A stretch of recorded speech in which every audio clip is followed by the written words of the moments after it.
Hello दोस्तों, मैं आज आपको वर्गमूल की अनुमानित विधि के बारे में जानकारी प्रदान करने जा रहा हूँ। है ना, इसे ध्यान से देखिएगा क्योंकि बहुत से बच्चों जो है कंपटीशन की तैयारी करते हैं और उन्हें जो है मैथ में बहुत टाइम लगता है। वर्गमूल भी इसी तरह का है कि वर्गमूल आते हैं तो एक तो बच्चों से बनते नहीं हैं और बनते भी हैं तो उसमें ज़्यादा समय लगता है।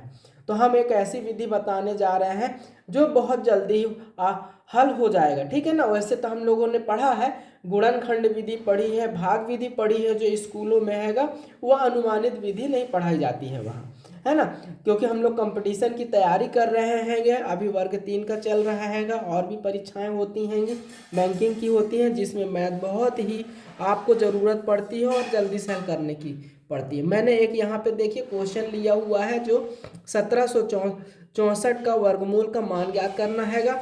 इसमें थोड़ी सी हमें याद करने की ज़रूरत पड़ती है कि जो संख्या होती है हमारे पास, वर्गमूल संख्या का इकाई अंक है उसका 1 का 1 या 9 आएगा, 4 का 2 और या 8 आएगा, 9 का 3 या 7 आएगा, 6 का आपका 4 या 6 आएगा और 5 का 5 आएगा। ये थोड़ा हमें याद करना पड़ता है। अगर ये याद होता था तो हम बहुत जल्दी कर पाते हैं। आइए देखते हैं कितनी जल्दी हम लोग कर पाते हैं।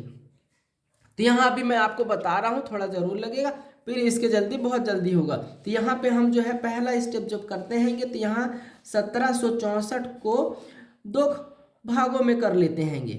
ठीक है, यहाँ ध्यान दीजिएगा। तो यहाँ से हमें जो है इकाई का अंक प्राप्त होगा और यहाँ से हमें दहाई का अंक प्राप्त होगा। ध्यान दीजिएगा। ठीक है, 2 खंड कर लेते हैं, दोनों खंडों से हमें यहाँ से इकाई पहले ग्रुप से हमें जो है इकाई का अंक प्राप्त होगा, दूसरे ग्रुप से हमें दहाई का अंक प्राप्त होगा। अब ये देखिए कैसे करते हैं। देखिए यहाँ पे हमें वर्ग जैसे हम याद करते हैं तो यहाँ पे जो 17 है किसका वर्ग होता है, यहाँ पे ध्यान दीजिएगा 16, 17 यानी दहाई वाले अंक की हम बात कर रहे हैं। यहाँ पे 16 यानी 4 के स्क्वायर करेंगे तो 16 आएंगे। ठीक है, और यहाँ पे हम 5 का स्क्वायर करते हैं तो 25 आता है। अब ध्यान दीजिएगा जो 17 है हमारा दहाई का अंक है वो 16 से बड़ा है और 25 से छोटा है, यानी ये हमारा जो है 16 और 25 के बीच में आ रहा है।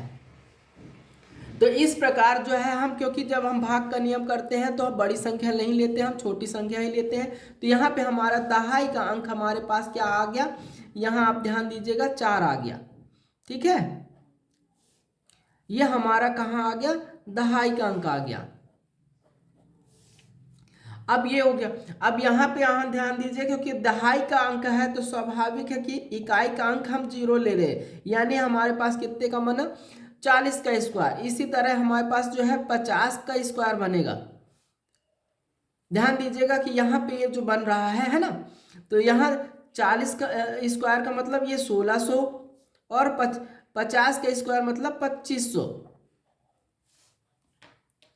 ठीक है, अब यहाँ ध्यान दीजिएगा, यहाँ तो ठीक है। अब इसके बाद तीसरे स्टेप में यदि हमारी बात आती है कि भाई यहाँ पे जो है इकाई अंक हम कैसे प्राप्त करेंगे।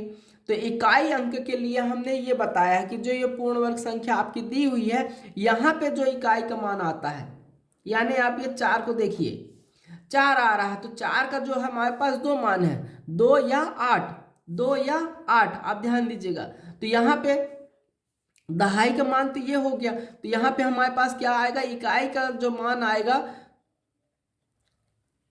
इकाई का मान 2 आएगा, या हमारे पास सॉरी यहाँ पे 8 है तो 8 आएगा।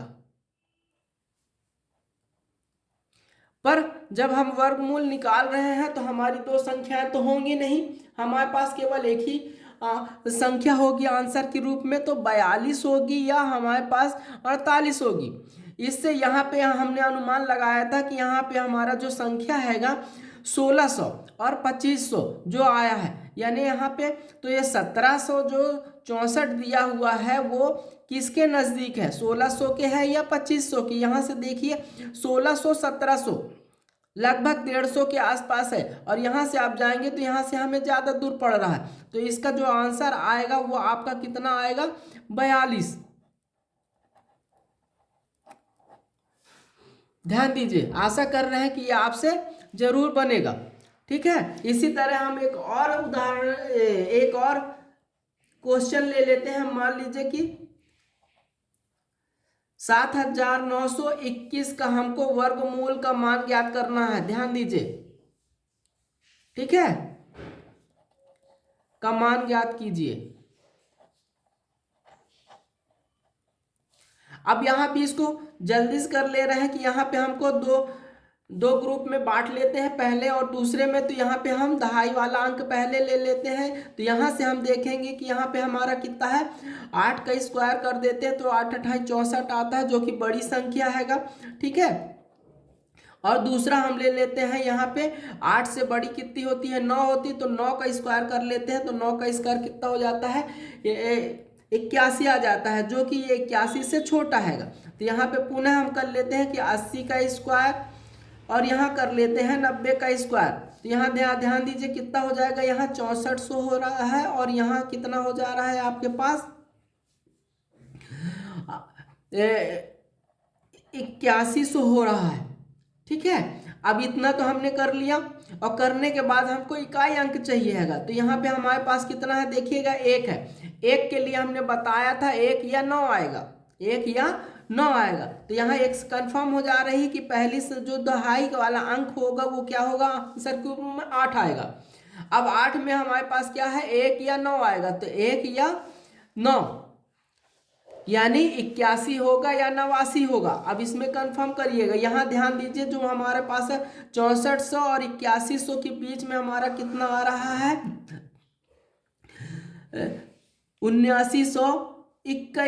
7921। अब यहाँ ध्यान दीजिए कि 6400 और 8100 किसके पास नजदीक है, तो यह हमारे पास शो हो रहा है कि यहाँ इसके नजदीक है। यहाँ से लगभग 200 से कम है, और यहाँ से देखेंगे तो आपको ज्यादा पड़ रहा है। तो यह आंसर के रूप में हमारे पास कितना हो गया, 89।